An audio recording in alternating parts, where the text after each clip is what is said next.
बिस्मिल्लाह कयो तो बिस्मिल्लाह इन कोई बिस्मिल्लाह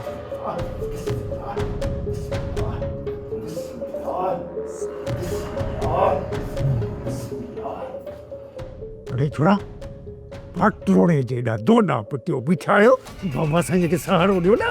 हाज़ुर बाबा हाज़ुर। बाबा पुहाणे असांजे लाइ कहिड़ो हुकुम आहे? हाणे हीअ कयो ॿ कलाशनि कोपियूं ॾियो ॾियूं थोरनि खे ऐं मूंखे हिकिड़ो पिस्टोल ॾियो त दर ते वेही बंगले जी चौकी ॾियो। बचड़ा जेकॾहिं तूं कुझु खाए त मां तयारु करे वठां। कंहिं बि शइ जी ज़रूरत न आहे। सौट कमरे ताईं मूंसां गॾु सौट उठ तोखे वठी वञा हली कमरे में आराम कर। क्या सा बाबा आस्ते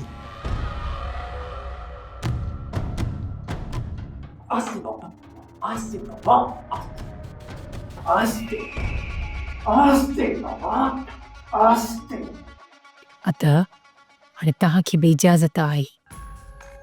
ती वती हींअर टेम ते टेम ले चाकर खान खे ज़हर ॾे पिंजा पूरो।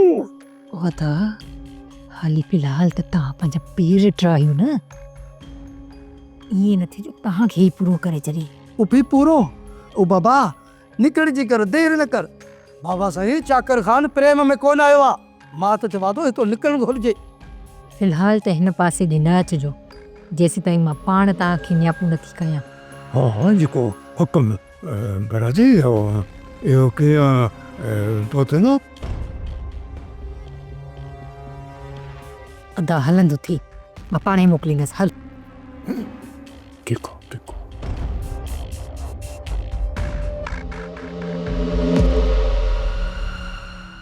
ॾिस पुट जेकॾहिं तव्हांखे शादी करणी आहे न त पोइ असांजे चवण ते तव्हांखे हलणो पवंदो। जेकॾहिं तव्हांखे सोट जी नौकिरी करणी आहे न पोइ तव्हांजी मर्ज़ी।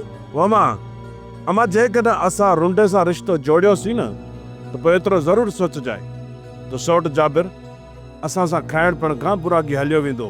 तव्हांजो सोट तव्हांखे कोन थो कराए।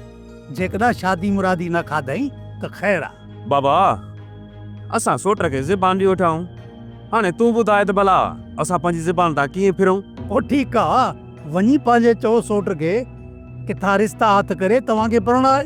अबा सौट असांजे लाइ कोशिश कंदो। जाबिर खे जेकॾहिं रिश्तो मिलंदो न त हू पंहिंजे भाउ कासिम लाइ वठंदो तव्हांजे लाइ न। अबा मुंहिंजी ॻाल्हि ॿुधो जेकॾहिं असां पंहिंजी भेण पारस जो रिश्तो सौट वारनि खे ॾींदासीं लाज़मी आहे हू असांजे लाइ रिश्ता ॻोल्हींदो। तव्हांजे सोट जाबिर कंहिंसां रहाई आहे जो तव्हां लाइ संग वठंदो। बेवकूफ़ न थी पुट सिकू सॼी ज़िंदगी कुंवारो रहंदे। ठीकु आहे बाबा यार जीअं तोखे ऐं अम्मा खे सुठो लॻे। बाक़ी हा सौट सां मुंहुं बि तव्हां पाण ॾिजो।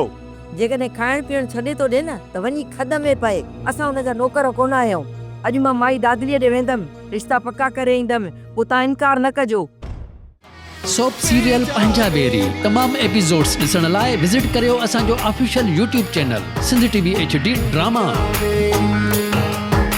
सब्सक्राइब कयो असांजो official YouTube channel Sindh TV HD drama ऐं वधीक अपडेट लाइ बेल आइकन खे क्लिक करियो।